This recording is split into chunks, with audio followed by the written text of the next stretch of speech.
Arturo Gatti was a Canadian professional boxer who competed from 1991 to 2007. A world champion in two weight classes, Gatti held the IBF junior lightweight title from 1995 to 1998 and the WBC super lightweight title from 2004 to 2005. He also participated in the Ring magazine's Fight of the Year a total of 4 times in 1997, 98 and 02 and 2003. He announced his retirement on July 14, 2007. After his death in 2009, Gatti was inducted into the International Boxing Hall of Fame on December 10, 2012, in his first year of eligibility, becoming the 10th Canadian boxer to be so inducted. This is Arturo Gatti's life story, the rise and the unfortunate demise.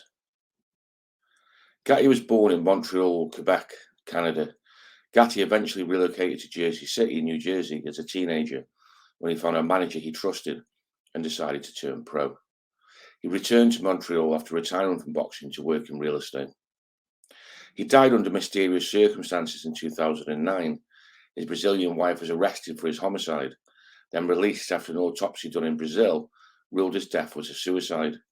Subsequent American and Quebec investigators could not agree on Gatti's cause of death and discovered a history of suicidal ideation. Arturo Gatti was a member of the Canadian national team and was training to represent Canada at the 1992 Summer Games. But in 1991, at the age of 19, he decided to turn pro instead.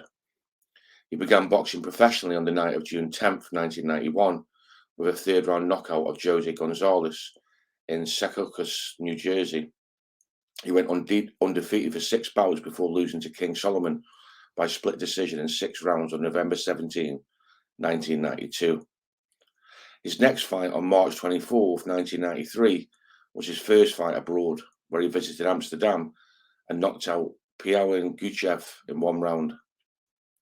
In 94, he beat Leon Bostic and followed through with a round 1 knockout over Pete Taliaferro to win the USBA super featherweight title. He retained the title against Richard Salazar and former world champion Jose Sanabria. On December 15, 1995, Gatti challenged the IBF super featherweight champion Tracy Harris Patterson, Floyd Patterson's adoptive son. Gatti became world champion when he outpointed Patterson. The scoring was 116 to 111, 115 to 112, and 114 to 113 in a pretty close fight, and signed a multi-fight fight deal with HBO to fight on HBO Boxing. He only had 2 fights in 1996, once defending his world title. His title defense at Madison Square Garden against Dominican Wilson Rodriguez was the first of 3 Gatti fights in a route to be named a candidate for Fight of the Year by the Ring. Dropped in round 2 and with his right eye closing fast, Gatti knocked Rodriguez down in round 5 with a left hook to the body before finishing him off in round 6 to retain the title. In 1997, he again won a points victory over Patterson, but this time by a larger margin, 118-108, 117-109, and 116-110. He then scored a technical knockout over former world champion Calvin Grove in the 7th round of a non-title affair. Then came his defense against former world champion Gabriel Ruelas, which was also named Fight of the Year by the Ring. Rocked by a left uppercut in the 4th, Gatti absorbed more than 15 consecutive punches before being saved by the bell. In the 5th, with Ruelas again the aggressor and looking close to victory, Gatti connected with a left hook that lifted Ruelas off the canvas and resulted in him being knocked out. After that fight, Gatti relinquished the world title, going up in weight in the lightweight division. However, 1998 was a bad year for him, as he lost all 3 of his fights that year. He lost by a technical knockout in round 8 to Angel Manfredi, and then lost a pair of close 10-round decisions to Ivan Robinson, the first by split decision, the second by unanimous. In Gatti Robinson 2, Gatti had a point deducted in the 8th round for low blows. Had the point not been deducted, the fight would have been a draw, as Robinson was ahead by only 1 point on 2 scorecards. Gatti Robinson, I was chosen Fight of the Year by the Ring, thus marking the 2nd year in a row that Gatti's fight was given that award, and the 3rd year in a row a Gatti fight was nominated. He only had one fight in 1999, knocking out Reyes Munoz in one round. Gatti's first fight of 2000 proved to be controversial. Faced with former world champion Joey Gamache, Gatti won by a knockout in round 2. A subsequent lawsuit by Gamache's handlers claimed Gatti had gained 19 pounds since the weigh-in the day before and thus had a large advantage over Gamache. In the wake of the fight, boxing regulators pushed for a new law limiting the amount of weight a competitor can gain between the weigh-in and the time of the fight. Gatti was also accused by Gamache's handlers of not having actually made the contracted weight of 141 pounds. After Gatti Gamache, some boxing commissions started weighing boxers a second time.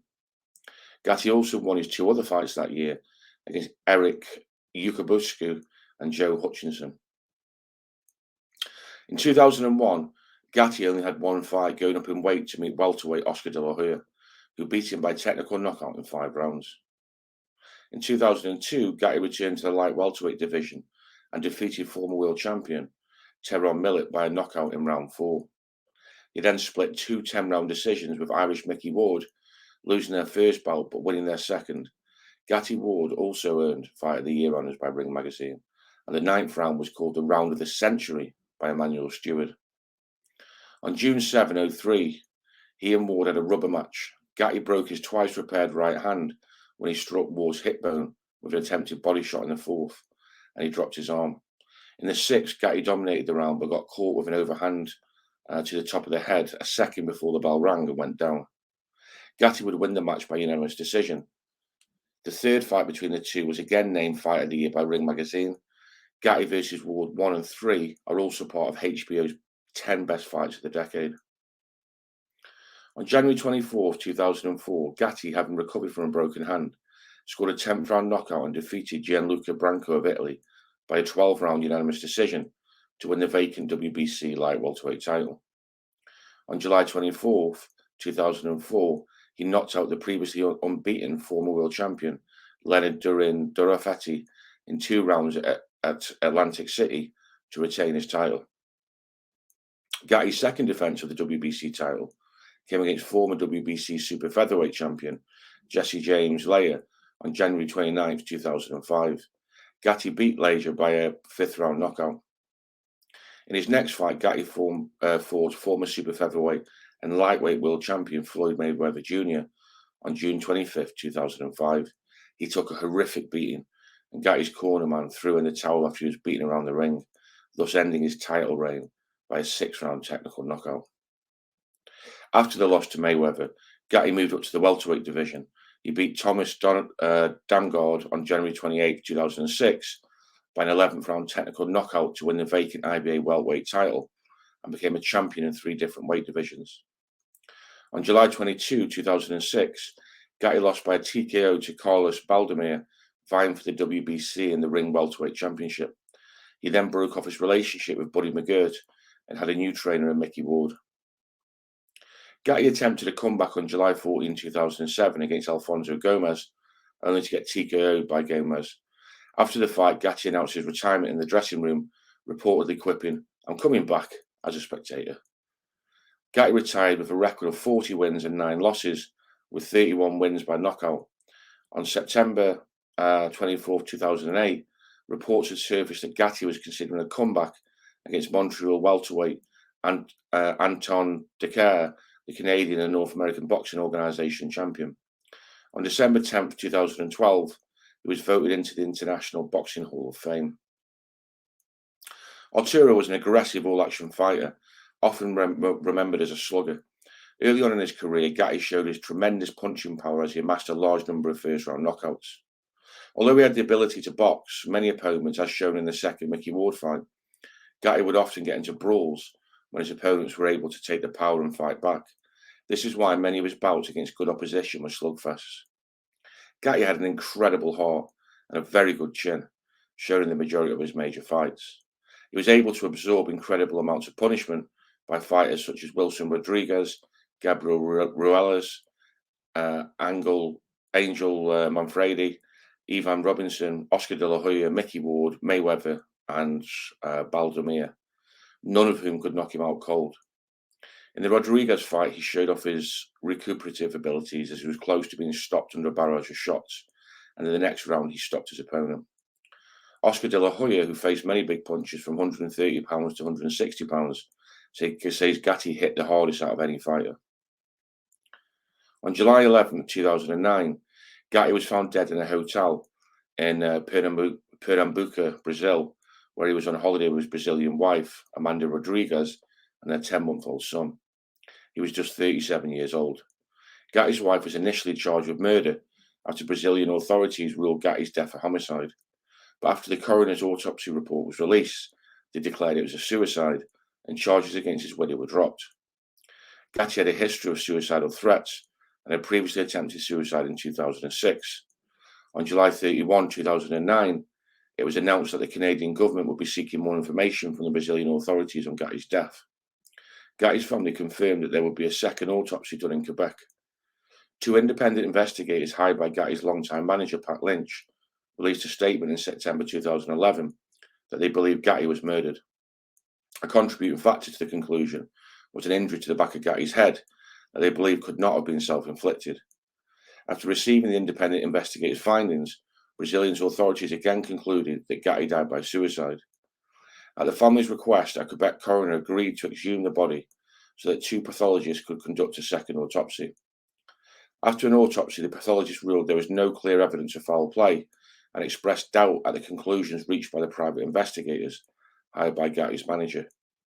CBC's The Fifth Estate and HBO's Real Sports with Byron Goombal both interviewed witnesses who stated Gatti's assaulted his wife in public the night before his death, and that the injuries to the back of his head came as a result of Gatti fighting with a passerby who attempted to intervene.